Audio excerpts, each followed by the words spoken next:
Bonsoir, mesdames et messieurs, ici Myriam Delisle et bienvenue à votre bulletin de nouvelles du Sud-Ouest. Cette semaine, en manchette, rencontre à la maison Sous les arbres pour souligner la semaine de prévention du suicide. Fait que c'est vraiment un moment où tout le monde ensemble, on va se mobiliser pour faire connaître les services des organismes et nous faire voir, parce qu'effectivement, la majorité des gens qui viennent, des fois, vont nous dire « on vous connaît pas, on ne savait pas que vous existiez Okay. ». Et ça, c'est dommage quand ils viennent de perdre quelqu'un par suicide et qu'ils nous disent « on ne savait pas que vous existiez ». Ça nous fait tout le temps un petit « un petit pincement au cœur. Effectivement. Fait que ça nous permet ça, cette semaine-là.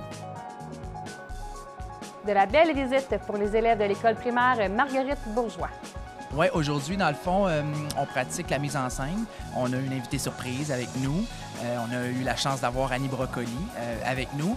Ce qu'elle vient faire aujourd'hui officiellement, elle vient nous aider avec la mise en scène, mais elle fait un autre petit partie aussi qu'elle va faire. Je vais laisser ma collègue vous en parler un peu plus tard.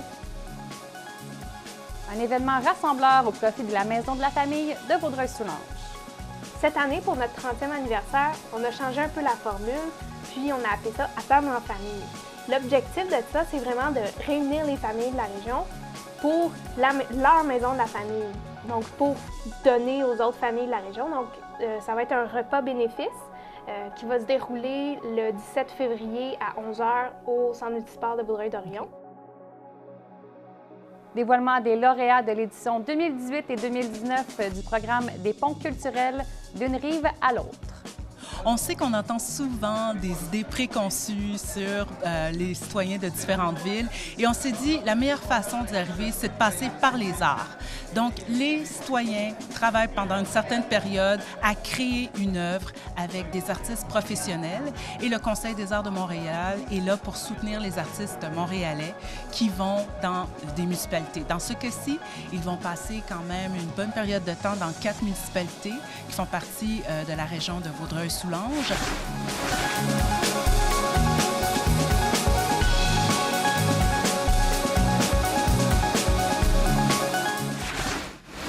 En cette semaine de la prévention du suicide, nous avons rencontré la Maison Sous les arbres, un organisme en santé mentale situé à Châteauguay. Isabelle Simard, coordinatrice, a accepté de répondre à nos questions sur le sujet encore trop tabou.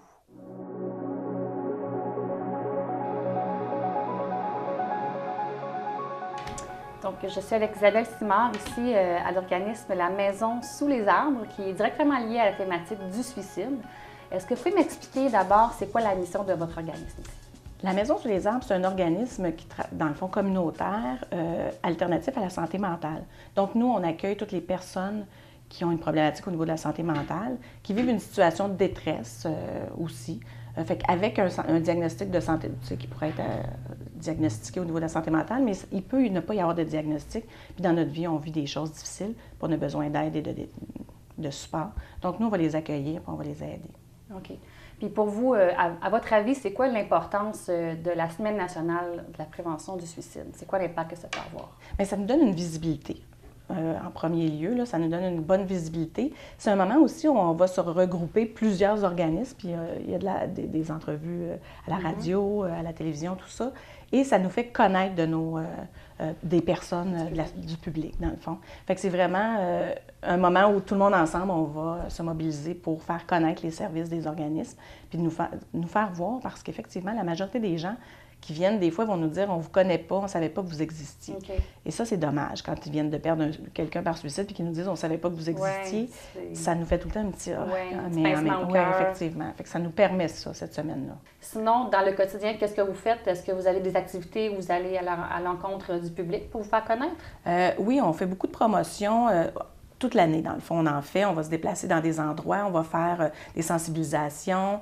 On va se déplacer dans des milieux autres aussi pour se faire connaître de nos partenaires. Mais on en fait à l'année. Sauf que cette semaine en particulier, on a fait une activité qui a eu lieu en fin de semaine passée, dans le fond, là, samedi dernier, où on a invité quelqu'un qui fait des tatous pour la thématique du point-virgule. Oui, ça, c'est un mouvement qui est assez répandu. Oui, de plus en plus, on en voit. Ça partout. Expliquez-moi, ça vient de où? C'est quoi la provenance, la signification de ce mouvement? Dans le fond, la signification du point-virgule, c'est un peu rattaché à la littérature où on va dire, bien, tu sais, dans le fond, quand on fait une phrase, on fait point-virgule, il y a une continuité après. Fait que ce que ça signifie en lien avec la problématique du suicide, c'est un peu ça, c'est qu'il y a un après. Fait que si j'ai déjà eu des idées suicidaires ou un passage dans ma vie où c'était plus difficile, bien, c'est de ne pas s'arrêter là, puis c'est de continuer, il va y avoir un après. Fait que c'est un peu le message que ça envoie quand on voit le point-virgule. Fait que c'est du support, dans le fond, à la cause, soit qu'on a vécu cette situation-là, puis on se dit, bien là, je vais mettre un point-virgule à ma vie, fait que ma vie continue. Fait que c'est un rappel aussi pour soi-même, mais ça peut être aussi quand on a des proches ou des connaissances en soutien pour la cause. Est-ce que vous avez quelques recommandations à faire à cet effet-là pour quelqu'un qui soupçonne un proche, un ami ou un membre de la famille qui a des problèmes et qui aurait des idées noires? C'est quoi la première chose à faire? Bien, la première chose à faire, c'est d'écouter la personne, hein, c'est de démontrer qu'on voit que ça va moins bien, puis c'est de rester soi-même. Fait qu'on n'est pas dans la recherche de solutions, dans des garanties pour y dire tu vas voir, ça va bien aller, je te garantis. Tu sais, on est juste en train d'être dans l'écoute de la souffrance de l'autre, de ne pas la juger, puis de lui poser directement la question. Est-ce que toute cette situation-là t'amène à avoir des idées suicidaires? Tu sais, ça m'inquiète. Ou, tu sais, on reste ce qu'on est comme personne. Puis faut pas avoir peur de poser cette question-là. Non. Parce qu'on dirait que c'est... On ne veut pas mettre des idées dans la tête des gens. Donc, à votre avis, il faut y aller... Effectivement. C'est l'effet... Tu sais, on a peur de semer, dans le fond, de dire, bien, si j'y parle de suicide, elle va se mettre à y penser. Mais non, c'est pas comme ça que ça fonctionne. La personne, ça n'en a pas d'idée suicidaire, elle va vous dire non. D'aller direct au but, c'est de montrer aussi à l'autre qu'on est à l'aise, nous, d'entendre la réponse. Ça veut dire que si je tourne autour du pot puis que je te parle mais que j'ose pas te poser la question, toi, tu le sens. Puis tu vas te dire, elle n'est pas très à l'aise, fait que je lui en parlerai pas trop. Je sais pas qu'est-ce qu'elle va faire avec l'information. Est-ce qu'elle va me juger? Est-ce qu'elle va pas savoir quoi faire? Puis, fait que les gens se retiennent encore plus dans ce temps-là. Fait que si on démontre qu'on est confiant puis qu'on dit, bien, tu sais, là, tu vis une rupture amoureuse, il y en a des gens qui pensent au suicide dans ce temps-là. Est-ce que toi, tu penses au suicide actuellement? Ça ouvre la discussion. Et ça fait en sorte qu'on est en train de dire, moi, j'ai pas de jugement, moi, j'ai pas peur de te poser cette question-là. Fait que je suis capable d'entendre toute la souffrance qui vient avec. Fait que c'est un peu ça que ça permet d'être direct puis d'aller droit au but. Oui. Mais c'était assez complexe, mais je pense que vous avez des bonnes idées pour outiller, justement. Oui, on va vous outiller, mais en même temps, il y a une partie de nous nous, on a été formés à intervenir auprès des personnes suicidaires. Fait que notre façon d'aller chercher l'information va être aussi d'évaluer. Hein. On veut prendre le temps d'estimer la personne qui est au téléphone, est en danger, jusqu'où est en danger, tu sais, dans sa façon de voir les choses. Est-ce qu'elle a encore de l'espoir ou on n'en a plus? Puis est-ce qu'il faut agir, être plus proactif puis assurer nous-mêmes sa sécurité? Ou on a encore du temps puis la personne est encore incapable puis elle se dit « OK, oui, vous aurez raison, tu sais, je pourrais vous appeler. » Tu sais, puis elle accepte de collaborer avec nous. Fait que nous, on va aussi évaluer ça, là, puis on va estimer ça, puis on va y offrir le meilleur service qu'on peut à partir de la situation qu'elle vit. Là. Les actions qu'on va poser sont en lien avec notre estimation. Ce que les proches n'ont pas, dans le fond. Fait que nous, on a quand même cet aspect-là. Fait que même si vous avez tout évalué, puis vous avez dit, bien, je sais qu'il y a des idées suicidaires, mais pas toujours, je vous dirais que dès que la personne a des idées suicidaires, n'hésitez pas à communiquer avec nous pour que nous, on puisse aller un peu plus loin dans l'estimation de la dangerosité de cette personne-là. Super. Bien, moi, je vais laisser les coordonnées dans le bas de l'écran pour que les gens... sachent où téléphoner, donc avec qui communiquer. Bien, merci beaucoup. Ça a été très enrichissant comme discussion. Merci. Merci. Depuis plus de 5 ans, des élèves de l'école Marguerite Bourgeois au Cèdre conçoivent et présentent un spectacle de théâtre devant public. Cette année, ils ont eu la visite d'une personnalité publique pour les aider dans leur préparation. Une journée qu'ils ne sont pas prêts d'oublier.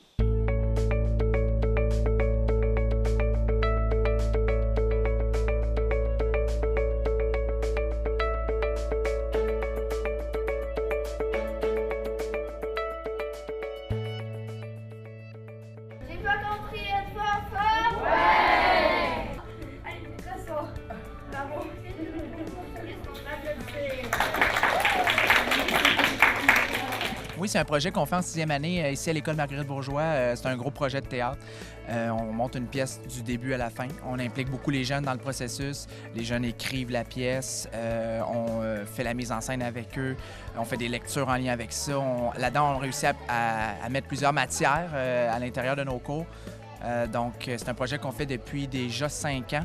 En fait, Geneviève avait commencé ce projet-là l'année avant moi, donc ça fait déjà 6 ans que le projet roule à l'école en tant que tel. Donc, c'est un gros projet, puis on met le paquet, je pense, on s'amuse. En fait, ça va avoir lieu à l'école secondaire Soulanges. On va jouer dans l'auditorium de l'école secondaire, puis c'est le 26 février. bientôt, dans 3 semaines. On est presque rendu à la fin, donc il reste encore plusieurs pratiques. Il reste la rencontre avec le professeur d'art dramatique aussi de l'école secondaire. Puis on va être jumelés avec leurs élèves pour encore faire la pratique. La journée du spectacle, c'est nos élèves qui vont faire aussi la technique. Tout ce qui est éclairage, musique, tout ça, c'est nos élèves qui vont s'en occuper. Oui, aujourd'hui, dans le fond, on pratique la mise en scène. On a une invitée surprise avec nous. On a eu la chance d'avoir Annie Brocoli avec nous. Ce qu'elle vient faire aujourd'hui officiellement, elle vient nous aider avec la mise en scène, mais elle fait un autre petit partie aussi qu'elle va faire. Je vais laisser ma collègue vous en parler un peu plus tard. En fait, la façon dont ça fonctionne, c'est qu'on implique les jeunes. On commence avec des auditions pour les jeunes pour sélectionner des personnages principaux. Une fois qu'on a les personnages principaux, on construit une pièce avec ces personnages principaux-là dans laquelle tous les jeunes de la 6e année jouent. On est 60 à jouer, donc ça fait beaucoup de monde. On fait des sous-groupes dans lesquels les élèves peuvent écrire leur partie, puis les personnages principaux se promènent d'une partie à l'autre dans la pièce. Donc, on a un filon conducteur, la pièce devient quand même attachante, puis tout ça. Puis en même temps, bien, on a plein de petites scènes qui impliquent plein de différents élèves. Bien, on a été chanceux. Mon collègue Jean-Luc avait des contacts qui connaissaient Annie Brocoli. Puis le thème cette année à notre école, c'est la différence. Donc, on savait aussi qu'Annie était dyslexique. Donc, elle a commencé ce matin avec une conférence hyper touchante. Puis aussi, les élèves qui vivent avec ces différences-là, bien, je trouvais que ça donnait aussi beaucoup d'espoir. Puis on essaie, nous, vraiment de développer des passions chez les enfants. On développe, bon, avec la pièce de théâtre, des jeunes qui touchent au théâtre puis qui ça leur donne le goût d'aller au secondaire en concentration théâtre. Alors, la différence, la conférence d'Annie portait aussi là-dessus, sur le fait que ta différence, oui, elle t'amène beaucoup de problèmes, mais elle t'amène aussi plein de belles choses que sans ça, tu n'arriverais pas à réaliser. Et pourquoi c'est important pour toi de t'engager auprès des enfants? Bien, écoute, c'est ma vie. Je pense que je suis venue sur la planète pour avoir des enfants, puis j'ai été 19 ans à être sur la scène puis à faire de la musique pour eux. Puis là, de leur parler de la différence, en fait, ce que j'ai envie de leur dire, c'est que, regarde, moi, je suis dyslexique, mais derrière ça, comme elle disait si bien, il y a des trésors. Je pense que j'aurais pas été Annie Brocoli si je n'avais pas été dyslexique. Vient avec ça la dyslexie, l'imaginaire, le côté ludique. Puis je voulais juste venir leur dire que, ben moi, à 20 ans, je pensais pas que je pourrais faire ce que j'aime dans la vie. Puis je suis l'une des plus privilégiées. En fait, j'ai pu faire mon métier, puis je continue à le faire. Fait que ça se peut. Mais pour ça, il faut rêver. Bien, je pense que tout le côté rassembleur, il y a beaucoup de choses qu'on apprend dans ce projet-là qui sort du cadre scolaire. En même temps, il y a beaucoup de choses qui font partie du cadre scolaire aussi, quand je pense à la lecture, l'écriture, l'interprétation. Mais je pense qu'il y a tout le fait de se mettre en commun 60 élèves pour un seul projet. Il y a plusieurs apprentissages humains qu'on fait, je pense, à ce niveau-là. Puis ça, ils en sortent grandis, j'ai l'impression.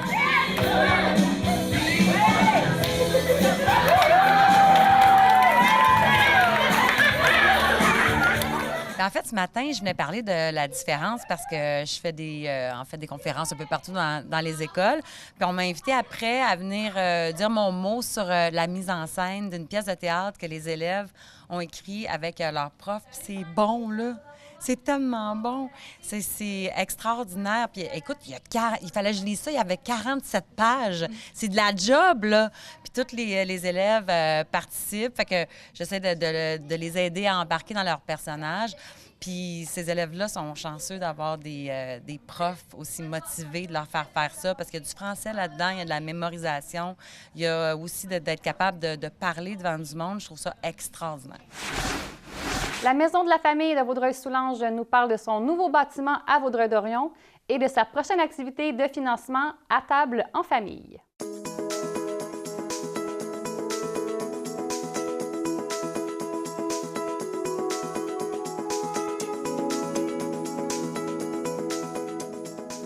Donc, je suis dans les locaux de la Maison de la famille de Vaudreuil-Soulanges. Léa, merci de m'accueillir. Pour mettre en contexte, est-ce que tu peux expliquer un peu aux gens, c'est quoi la mission de la Maison de la famille?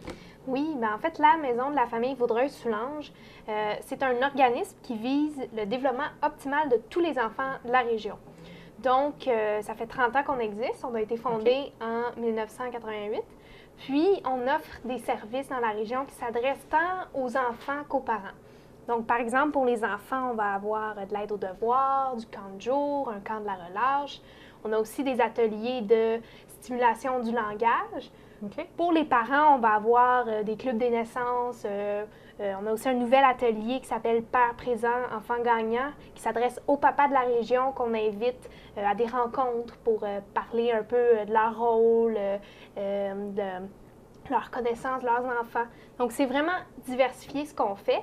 Puis, c'est ça qui est le fun, dans le fond, parce qu'on est capable d'aider les familles et les enfants sur presque tous les plans de leur développement. Donc, vu qu'il y a beaucoup de choses à faire, puis il y a un grand besoin dans la région, vous avez décidé d'acquérir une nouvelle propriété, donc un deuxième point. Oui, mais en fait, on a déjà été situé à Vaudreuil-Dorion. OK. Puis, il y a quelques années, on a déménagé ici à Saint-Zotique parce qu'on voulait mieux aider les familles de Soulanges, donc Saint-Zotique, Saint-Polycarpe, Rivière-Baudette, Saint-Télésphore.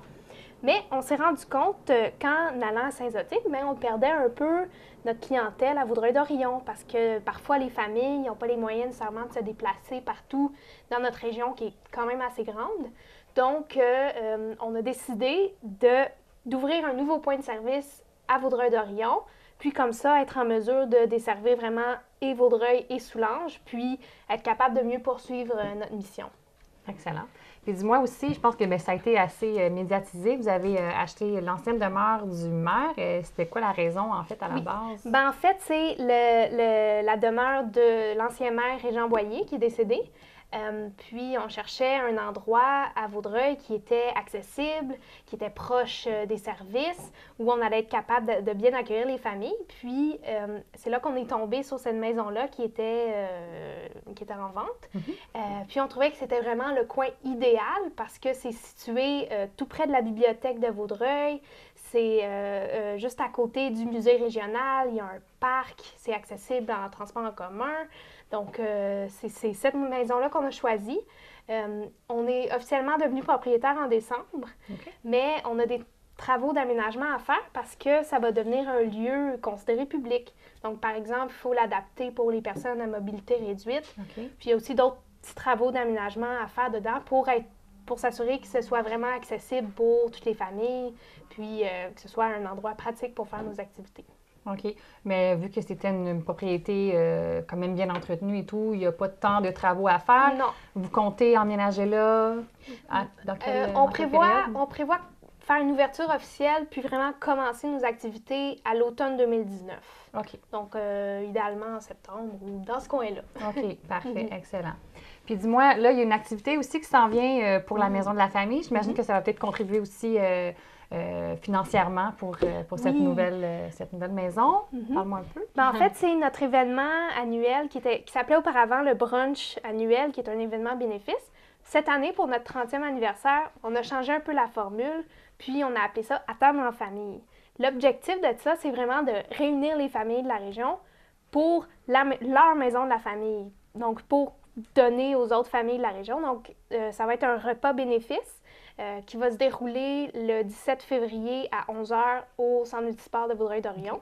On invite toutes les familles, il va y avoir des activités. Il y a de la place, là, quand même. Oui, on a de la place.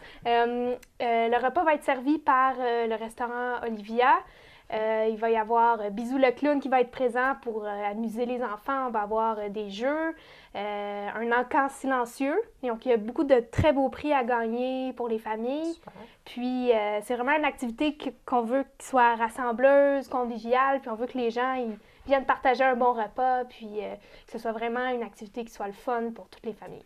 Puis là, on est loin des gros restaurants chics. On comprend que c'est pour les familles à la base. Donc, il va y avoir du bruit, mais ça va être agréable. Oui, ça va être très, très agréable comme événement. Excellent. Puis on peut se procurer les billets de quelle façon? En fait, c'est en nous contactant, en nous appelant ici à la Maison de la famille, en nous écrivant un courriel. Est-ce qu'il va y avoir des billets à la porte aussi? Ou non, malheureusement, pas de billets à la porte, donc c'est vraiment important. Donc, il faut se dépêcher. Je pense qu'il y a la moitié environ des billets qui sont déjà écoulés. Il faut se dépêcher parce que ça part très vite. Parfait, donc, super. Oui. Merci beaucoup et bon succès pour la table en famille. Merci beaucoup. Le Conseil des arts et de la culture de Vaudreuil-Soulanges ainsi que le Conseil des arts de Montréal ont dévoilé en conférence de presse les lauréats de l'édition 2018 et 2019 du programme des ponts culturels d'une rive à l'autre.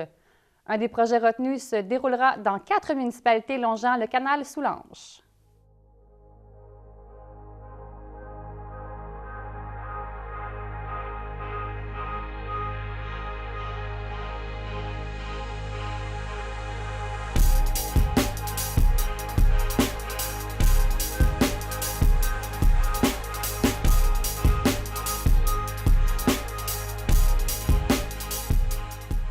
En tant qu'organisme porteur de la politique culturelle régionale, nous sommes très fiers d'annoncer notre participation au programme des ponts culturels d'une rive à l'autre en collaboration avec le Conseil des arts de Montréal et ses partenaires.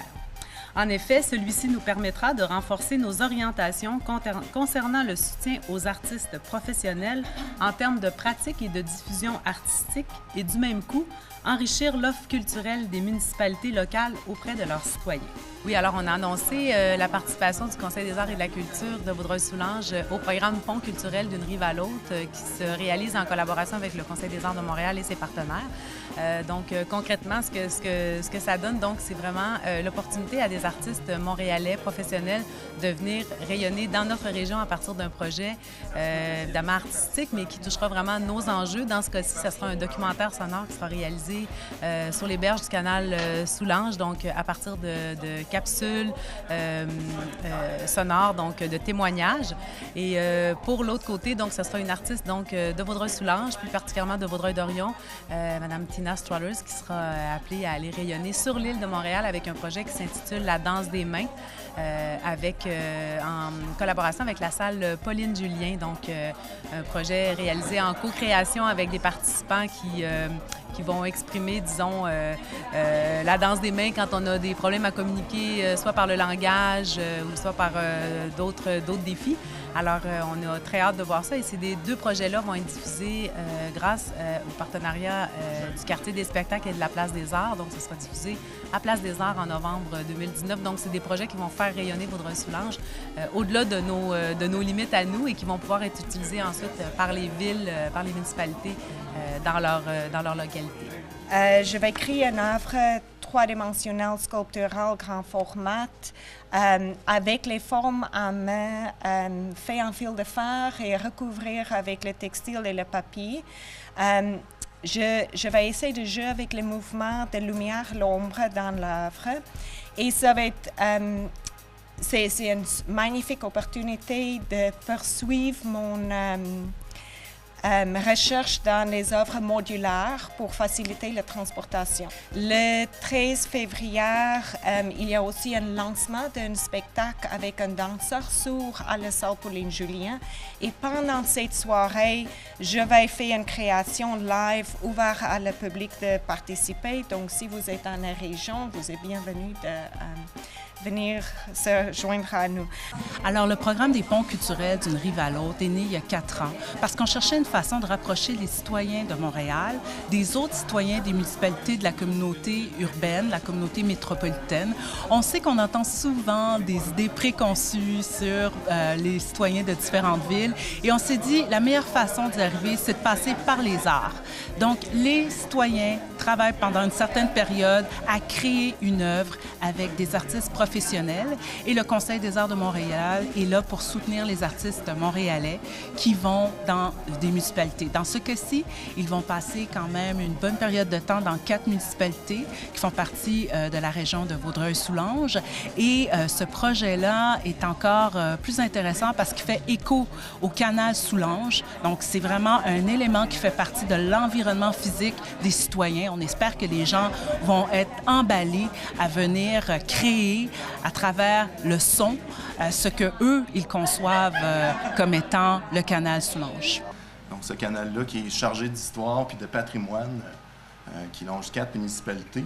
Donc c'est là qu'on a axé notre projet qu'on va faire avec des citoyens des 4 municipalités, donc les Coteaux-du-Lac, les Cèdres et Pointe-des-Cascades.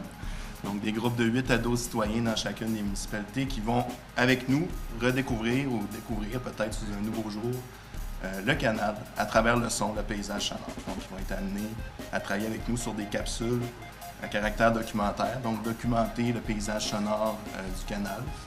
Et puis, ces capsules-là vont se retrouver sur le site web de Projet Archipel où il y a déjà plein de capsules sur l'île de Montréal et alentour. Mais il va y avoir une nouvelle section spéciale dédiée à Vaudreuil-Soulage.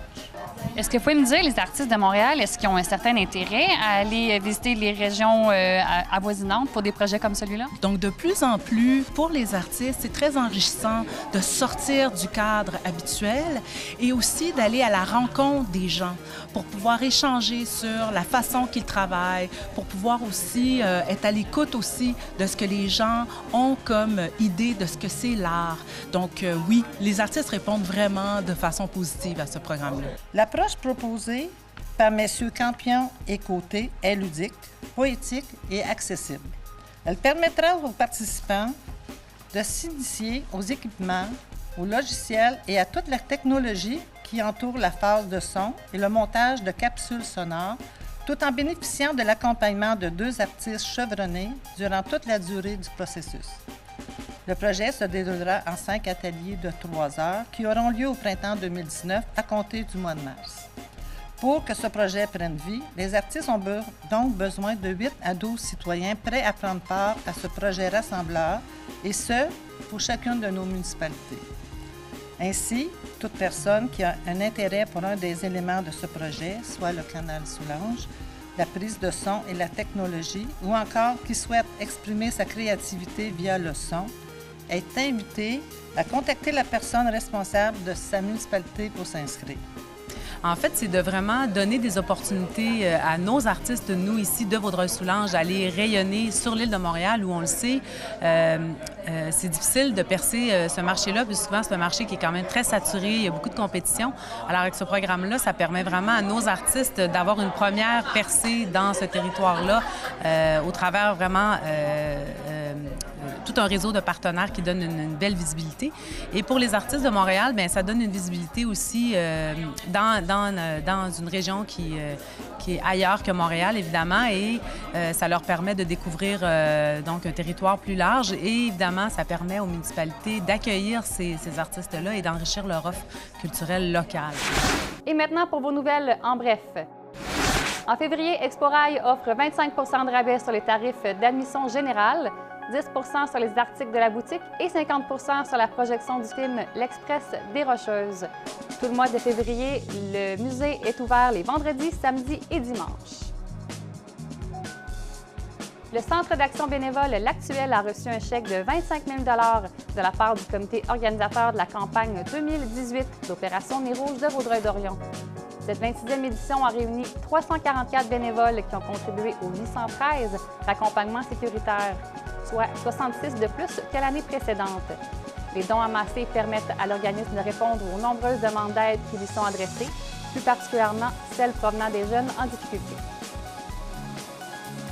Et maintenant, pour conclure, une très bonne nouvelle pour la région. La MRC de Vaudreuil-Soulanges se réjouit de l'annonce faite par la ministre de la Santé et des Services sociaux, Mme Danielle McCann, du choix du site du futur hôpital de Vaudreuil-Soulanges. Avec l'annonce, le gouvernement maintient le choix du site initialement prévu pour l'hôpital, un site qui avait été déterminé auparavant par le ministère de la Santé et des Services sociaux, le Centre de santé et des services sociaux de Vaudreuil-Soulanges, la Ville de Vaudreuil-Dorion ainsi que la MRC de Vaudreuil-Soulanges. C'est tout pour aujourd'hui pour les nouvelles. Merci beaucoup d'avoir été avec nous. C'était Myriam Delille pour TVSO.